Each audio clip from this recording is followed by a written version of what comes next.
இது மகிமை நேரம்.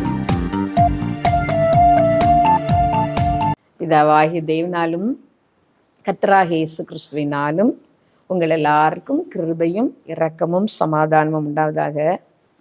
இந்த நாளின் செய்திக்கு ஆதாரமாக நான் எடுத்துக்கொண்ட வேத வசனம், என் ஆலயத்தில் ஆகாரம் உண்டாயிருக்கும்படி தஸ்ம பாகங்களெல்லாம் பண்டசாலையிலே கொண்டு வாருங்கள். அப்பொழுது நான் வானத்தின் பலகணிகளை திறந்து இடங்கொள்ளாமற் போகும் மட்டும் உங்கள் மேல் ஆசீர்வாதத்தை வர்ஷிக்க மாட்டேனோ என்று அதனால் என்னை சோதித்து பாருங்கள் என்று சேனைகளின் கர்த்தர் சொல்லுகிறார். இந்த நாளிலே நாம் தியானிக்க போகிறது தசம பாகத்தை பற்றி. தசம பாகம் நம்முடைய சம்பாத்தில் எல்லாம் 10% அதை தான் தசம பாகம் என்று சொல்லுகிறோம். அந்த தசம பாகம் கர்த்தருக்குரியது. அதை நாம் கர்த்தருக்கு செலுத்த வேண்டும். நாம் கைப்பாடாய் சம்பாதித்து கர்த்தர் நமக்கு தருகிற ஆசீர்வாதங்களிலிருந்து 10% எடுத்து நாம் அவருக்கு கொடுக்க வேண்டும். இது கர்த்தர் நியமித்த நியமம். வேதத்தில் யாக்கோபு என்று சொல்லி ஒருவரை பற்றி நாம் பார்க்கிறோம். வெள்ளியும் பொன்னுமுடைய சீமானாக கர்த்தர் ஆசீர்வதித்திருந்த ஆபிரகாமின் ஒரே மகனான ஈசாக்கின் புத்திரன் இந்த யாக்கோபு. நிச்சயமாக அவர் பெரிய பணக்காரராக இருந்திருக்க வேண்டும். ஆனால் இந்த யாக்கோபிடத்திலே ஒரு ஏமாற்று புத்தி இருந்தது. சகோதரனை ஏமாற்றி அவருடைய சேஷ்ட புத்திர பாகத்தை வஞ்சனையாக எடுத்துக்கொண்டார். அதன் நிமித்தம் அவரால் பெற்றோரோடு கூட வீட்டிலே இருக்க முடியவில்லை. சகோதரனோடு கூட வீட்டிலே வாழ முடியவில்லை. தாயாருடைய ஆலோசனைப்படி மாமனாருடைய வீட்டிற்கு அவர் புறப்பட்டு போகிறார். புறப்பட்டு போகும் பொழுது வழியிலே கர்த்தர் அவருக்கு தரிசனம் கொடுக்கிறார். வானம் வரைக்கும் எட்ட இருந்த அந்த ஏணினாலே அவருக்கு ஒரு காட்சி கொடுக்கிறார். காட்சி கொடுத்த பொழுது யாக்கோபு எழும்பி ஒரு நல்ல காரியத்தை செய்கிறார். தேவரீர் என்னை பத்திரமாக கூட்டிட்டு போய் என்னை நீர் ஆசீர்வதித்தீரானால் நீர் எனக்கு தருகிற எல்லாவற்றிலும் உமக்கு நான் தசம பாகம் தருவேன் என்கிற ஒரு பொருத்தனையே அவர் செய்கிறார். ஆண்டவர் அவரை வழி நடத்துகிறார். அவருடைய மாமனார் வீட்டுக்கே, தாயாரின் சகோதரன் வீட்டுக்கே அவர் போய் சேருகிறார். அங்கே போய் சேர்ந்து லாபான், அவருடைய மாமனாராகிய லாபான் சொல்லுகிறார், நீ என் ஆடுகளை மேய்க்க வேண்டும் என்று சொல்லி. யாக்கோபு ஆடுகளை மேய்த்து கொண்டு இருந்த பொழுது லாபான், நீ என் மருமகனாய் இருப்பதினால் சும்மா எனக்கு வேலை செய்யலாமா, நான் உனக்கு சம்பளம் தருகிறேன் என்று சொல்லி சம்பளம் பேசுகிறார்.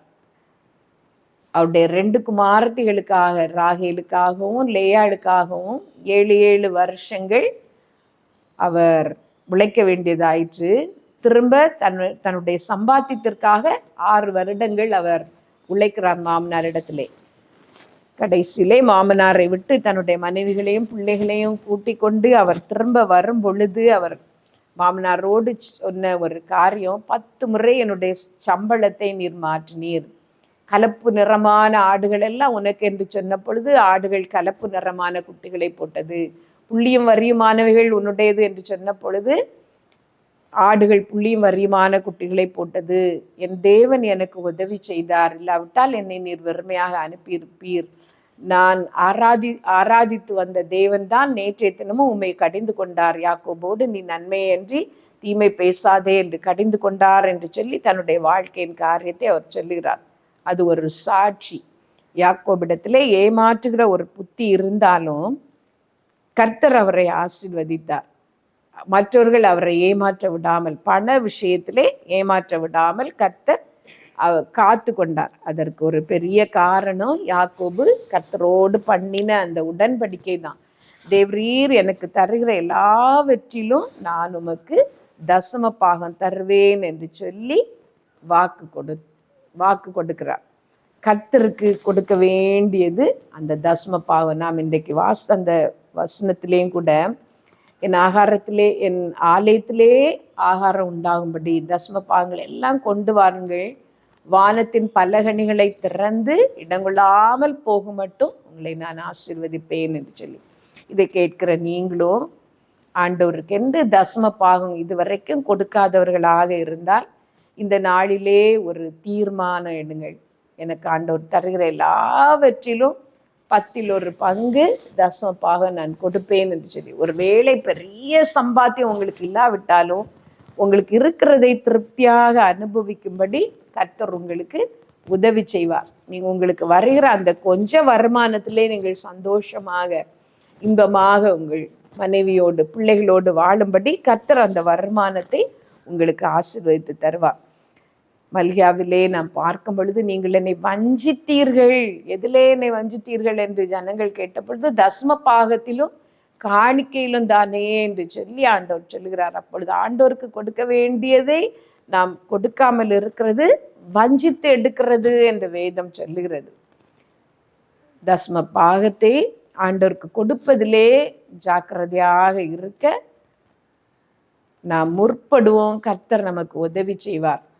கொஞ்சம் வருமானமோ அதிக வருமானமோ இருக்கிறதுலே நிறைய பேர் செய்கிற தப்பு என்னவென்றால், நிறைய வரும் பொழுது கர்த்தருக்கு கொடுக்கலாம், இப்பொழுது கடனாக இருக்கிறதே, இப்பொழுது இந்த காரியங்கள் எல்லாம் கவனிக்க வேண்டியது இருக்கிறதே என்று சொல்லி தள்ளி போடுவார்கள். கொடுக்க முடியாமலே போய்விடும். உங்களுக்கு வருகிற அந்த கொஞ்சம் வருமானத்திலே 100 ரூபாயோ 1000 ரூபாயோ ஆண்டவர் தருவதில் எல்லாம் அவருக்கு உண்மையாக நீங்கள் தசம பாகம் கொடுத்து பாருங்கள். யாக்கோபுடைய வாழ்க்கையிலே நாம் வாசிக்கும் பொழுது, அடுத்தவர்கள் அவருடைய மாமனார் அவரை ஏமாற்றாமல் கர்த்தர் காத்து கொண்டார்.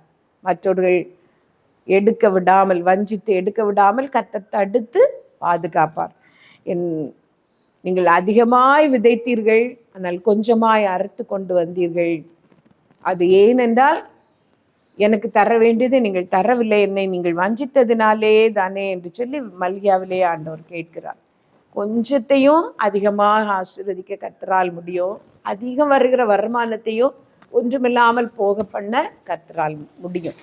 உங்களுக்கு இருக்கிற அந்த கொஞ்சம் கர்த்தரால் ஆசீர்வதிக்கப்படும்படி அவருக்கு தசம பாகம் கொடுங்கள். தசம பாகம் கொடுப்பதற்கு நான் ஒரு ஆலோசனை சொல்லுகிறேன். மற்றவர்கள் உங்களை புகழ வேண்டும் என்பதற்காக நீங்கள் செய்யக்கூடாது. வலது கை செய்கிறதை இடது கை அறியாதிருக்க கடவுது என்று வேதம் சொல்லுகிறது. காணிக்கைகளையும் தசம பாகங்களையும் கொடுப்பதற்கு முன்னால் நாங்கள் கொடுக்கிறோம் என்று சொல்லி தாரை ஊதின அந்த வேத பாரகரையும் பரிசேரையும் கர்த்தர் கடிந்து கொண்டார். நீங்கள் அப்படி செய்யாதிருங்கள், அவர்கள் தங்கள் பலனை அடைந்து தீர்ந்தது என்று சொல்லி. நான் ஒரு உதாரணத்திற்கு சொல்லுகிறேன். நீங்கள் அதிக பணம் கொடுக்க வேண்டும் என்று ஆலயத்திலே 10,000 ரூபாய்க்கு மேல் கொடுப்பவர்களின் பெயர்கள் எல்லாம் அங்கே பொறிக்கப்படும். 1,00,000 கொடுப்பவர்களுக்கென்று தனியாக எங்கே இப்படி ஒதுக்கப்படும் என்றெல்லாம் விளம்பரங்கள் வரும் பொழுது, நாம் இப்பொழுது 10,000 கொடுத்தோமானால் ஆலயத்திலே நம்முடைய பெயரை எழுதி போடுவார்கள் என்று சொல்லி அதற்காக நீங்கள் காணிக்கை கொடுத்தீர்களானால் உங்கள் பலனை நீங்கள் அடைந்து தீர்ந்தது. நீங்கள் விரும்பினது அதுதான், உங்கள் பெயர் அங்கே எழுதப்பட்டாயிற்று. அதற்கான பலன் நீங்கள் பரலோகத்திலே போகும் பொழுது இருக்காது. அதே நேரத்தில் யாருக்கும் தெரியாமல் நீங்கள் கர்த்தருக்கென்று ஒழித்து கொடுக்கிற காணிக்கைகளின் பலன் எல்லாம் பரலோக ராஜ்யத்திலே இருக்கும். இன்னொன்று, நீங்கள் தசமப்பாக காணிக்கைகளை ஆலயத்திற்கென்று கொடுக்கும் பொழுது, கர்த்தருக்கென்று கொடுக்கும் பொழுது, உங்கள் காணிக்கைகளினால் ஆத்துமாக்கள் ரட்சிக்கப்படுகிறார்களா, ஆத்துமாக்கள் ஆண்டவர் அண்டையிலே நடத்தப்படுகிறார்களா என்று சொல்லி பாருங்கள். அது ஒரு சரியான காணிக்கையாக இருக்கும். ஆலயம் அழகாக இருக்க வேண்டும், ஆடம்பரமாக இருக்க வேண்டும் என்று சொல்லி இருக்கிற ஆலயத்தையே இடித்து கட்டுகிற எத்தனையோ சபைகளை நாம் பார்க்கிறோம். அவசியமில்லாத அலங்காரங்களை ஆலயத்திலே செய்கிறதை நாம் பார்க்கிறோம். அதற்கெல்லாம் கொடுப்பதை விட ஆத்துமாக்களுக்காக நீங்கள் கொடுக்கும் பொழுது ஆத்துமாக்களை ஆதாயம் பண்ணுகிறவன் ஞானமுள்ளவன் என்று வேதம் சொல்லுகிறது. எங்கள் நல்ல தகப்பனே, இந்த செய்தியை கேட்கிற நாங்கள் எல்லாரும் தசமப்பாக கொடுப்பதிலே உறுதியாக இருக்க, உண்மையாயிருக்க எங்களுக்கு உதவி செய்யும். உண்மை வஞ்சிக்காமல் இடங்கொள்ளாமல் போக மட்டும் நீர் எங்களை ஆசீர்வதிப்பதை அனுபவிக்கிற அந்த கிருபையை எங்கள் எல்லாருக்கும் தாரும் ஆண்டவரே. உம்முடைய கரத்திலே எங்களை தாழ்த்தி தருகிறோம். சகல துதியும் கனமும் உம்முடையது. உமக்கே மகிமை உண்டாவதாக. ஆமீன்.